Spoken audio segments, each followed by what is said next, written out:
자, 오늘은 크레딧 리스크 로스와 크레딧 바의 첫 번째 시간입니다.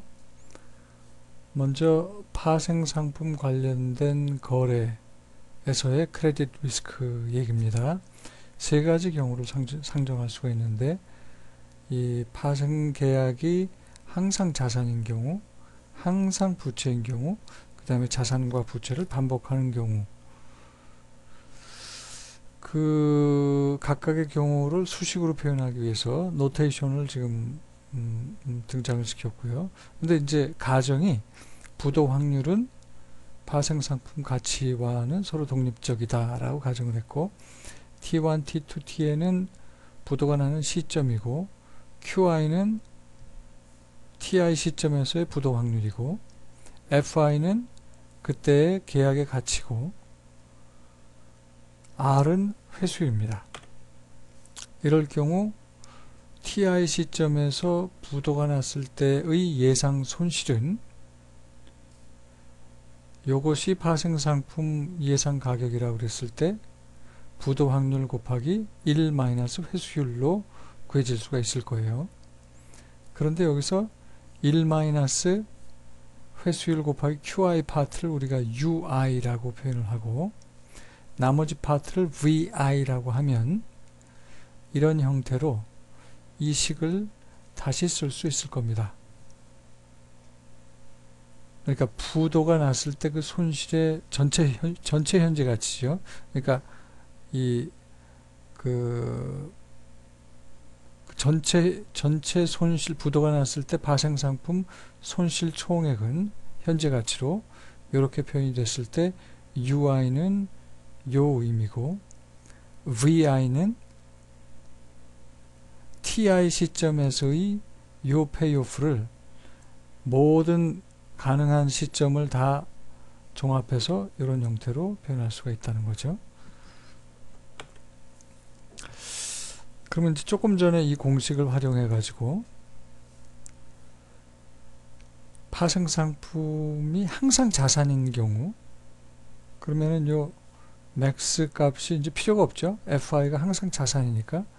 그때의 VI는 F0라고 하면 부도 비용이라고 하는 것은 F0에다가 회수율 곱하기 부도 확률의 총합을 곱해준 것이다 라고 얘기할 수 있을 거예요. 만약에 이 파생상품 관련된 계약이 부채다 그러면 뭐 디폴트 리스크를 고려할 필요가 없죠. 이미 부채니까. 그래서 VI는 제로가 되고 Cost of Default는 제로가 되고, 그렇지 않고 자산과 부채를 왔다 갔다 한다라고 할 경우에는 이게 부채인 경우는 제로가 되고 자산인 경우는 따로 따져서 이런 식으로 또 표현을 해야 될 겁니다. 지금 이 경우는 자산인 경우, 파생상품이 항상 자산인 경우는 요거는 요 스타가 있는 거는 부도가 있을 때 그 파생상품의 가치와 부도 위험이 없을 때의 파생상품의 가치의 비율은 부도 위험이 있을 때의 채권의 가치 나누기 부도 위험이 없을 때의 채권의 가치로 볼 수가 있기 때문에, 부도 위험이 있을 때의 파생상품 가치는 부도 위험이 없을 때의 파생상품의 가치에다가 곱하기 2 to the 마이너스, 이건 이제 현재 가치의 표현인데, 부도가 났을 때 수익률 빼기 그러니까 부도 위험이 있을 때의 그 금리 빼기 부도 위험이 없을 때의 금리니까 이게 일종의 위험 스프레드로 볼 수가 있습니다.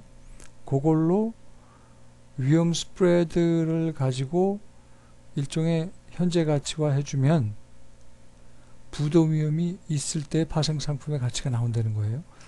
부도 위험이 있을 때 파생상품의 가치는 부도 위험이 없을 때 파생상품의 가치에다가 곱하기 2 to the 마이너스 가상금리, 그 부도 위험 가상금리 곱하기 t. 이 예제를 그 다음 예를 가지고 확인을 하시면 됩니다. 2년짜리 옵션이 블랙숄스 모델에 의한 유로피안 옵션이겠죠. 블랙숄스 모델에 의한 가치가 3불이다. 근데 이거는 부도 위험이 없을 때의 이 옵션의 가치입니다. 그러면 부도 위험이 있을 때 이 옵션의 가치는 어떻게 되느냐? 조금 전에 이 공식에 의하면 부도 위험이 있을 때의 가치는 부도 위험이 없을 때의 가치 곱하기 요건데, 요거는 그 부도 위험 가산 스프레드를 고려해서 계산해 주면 된다고 그랬죠. 부도 위험 가산 스프레드가 지금 2년짜리 제로 쿠폰 bond issued by the company has a yield of 1.5% greater than the risk-free rate이니까 부도 위험 가산 스프레드가 지금 1.5%라는 얘기죠. 만기까지 기간은 2년이고, 따라서 부도 위험이 없을 때의 가치가 3 곱하기 부도 위험을 고려한 가산금리가 1.5%인데 만기까지 기간이 2니까 이렇게 해서 2.91로 납니다. 이때 2.91은 부도 위험이 없는 옵션 가치는 3불이고 부도 위험을 고려한 옵션 가치가 되는 거죠. 오케이? 자, 어떤 은행이 2년짜리 포워드 계약에 들어갔고, 어떤 포워드 계약이냐면 금을 800불에 사기로 약속한 그 포워드 계약에 들어갔어요. 근데 first default time이 1년 지나서 생긴다. 그러면 1년 지나서 디폴트가 생기는 거를 고려한 이 포워드 계약 가치는 어떻게 되느냐? V1, the value forward contract는 이렇게 표현을 할 수가 있죠. 그죠?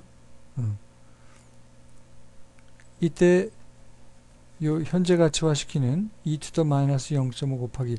물론 이제 금리를 0. 이거 영어로 돼야 될 것 같은데 조금 미스 타이퍼네요. 5%로 잡은 것 같아요. 금리를 5%로 잡고 현재 가치화 시키고, 근데 요 파트에 대한 얘기인데, 요 파트를 어떻게 계산을 하느냐?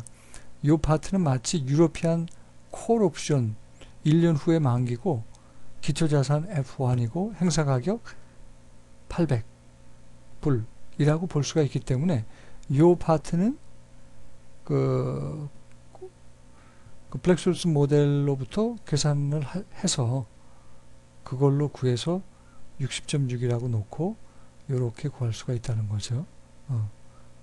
그러면은 이 예제는 옵션 프라이싱 모델을 활용해서 말하자면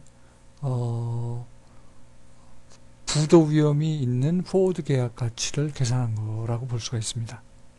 부도 위험이 있는 포워드 계약 가치를 이런 식으로 계산을 해냈다. 그 다음에 금리 수합과 통화 수합을 지금 두 개를 그림을 그렸는데 이 모양이 굉장히 다르죠.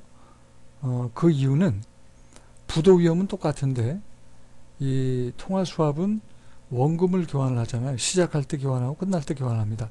그것까지를 고려했기 때문에 이 익스포저가 이렇게 다르게 나타난 겁니다. 그래서 그걸 이론적으로 설명하면 UI 값은 똑같은 거예요. 부도 확률은 똑같은데 VI, 그 페이오프가 다른 겁니다. 따라서 금리 수합과 통화 수합은 모양이 이런 식으로 다르게 나타난다. 통화 수합이 익스포저가 훨씬 더 많은 것으로 나타나죠.